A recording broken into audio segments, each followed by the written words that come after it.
El concepte de sostenibilitat és un concepte que s'ha posat molt de moda perquè hi ha un imperatiu, hi ha una situació de crisi ambiental que no té precedents històrics i efectivament vol dir que hem de canviar les coses. L'entorn urbà, sens dubte, té components positius. El que produeix és un analfabetisme respecte al coneixement del medi. Una ciutat forneix quantitat de serveis i d'equipaments indispensables per a la societat, diguem-ne, no?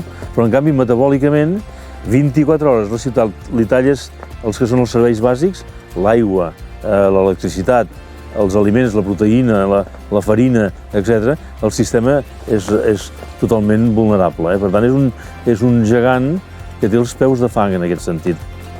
A l'hora de buscar alternatives, efectivament, alternatives vol dir canviar també les formes d'economia, les formes d'activitats productives, les formes de mobilitat, les formes d'alimentació, és a dir, hi ha una dimensió social inequívoca. És a dir, la gran causa de lluita de la humanitat de futur és la lluita pel medi ambient.